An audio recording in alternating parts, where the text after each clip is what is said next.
Hey, welcome everybody. I'm Steve Thompson, and this is Your Next Move. Today, I'm here with Pastor Cole. He is back. Welcome. Back. You are refreshed. I am. At the time at the beach. I'm back. Yeah. Welcome back to Northeast Ohio.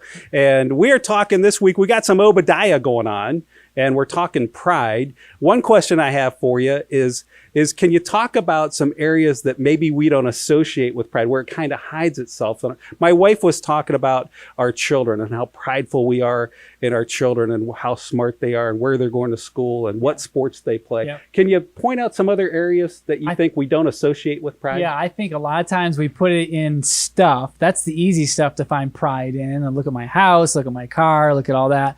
But I think it's in relationships and connections and neighborhoods and sports and what sports I play. And so I think it comes in lots of forms and fashions. I think pride is that deceptive, as Obadiah says. It's that deceptive that it can surface in lots of ways in our lives.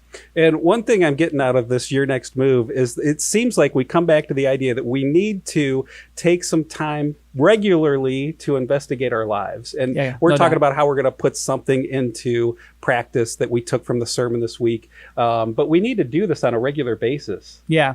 I think, as you come to church and you hear sermons, it's easy to kind of go, oh, that was nice, and go home. But I mean, the point of God's word really is to take it and digest it, allow it to penetrate your heart, and to have a transforming moment. So yeah, it takes some effort to do that for sure. Right. And it seems like you bring this all the way back to Genesis, the first sin. So it seems like this may be a stretch, but at the root of sin, of all sin, is pride. No, I would definitely subscribe to that as well, that you can look into whether it's sin of pornography or the sin of stealing. At some level, when you sin, you are saying, I got this. I'm invincible, and I don't really need God. I'm going away from what he has prescribed, what he has told, and I am doing it my own way. So no, I think that's very true. Do you think the sin of pornography, it's kind of like, I know better, I can get away with this, I can do this and not be sucked in? I don't know how you associate with the pride with that. Yeah, I think you try to soothe yourself into thinking, I need this, I deserve this, and you're tempted that way. And I think the whole while you're building yourself away from God, even specifically with pornography. So there is pride in the midst of it. Okay. What are we going to do about it? What are we going to do about it? We're going to practice humility. I mean, that's the whole point of Obadiah is, here's the call against pride. But will we be the kinds of people who can, as James says, God opposes the proud, but he gives grace to the humble. How do we practice that daily walk of grace?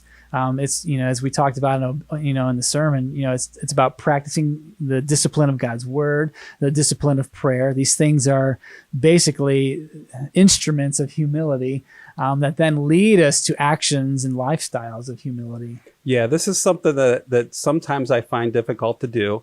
Consider others better than yourself. Right. Yeah.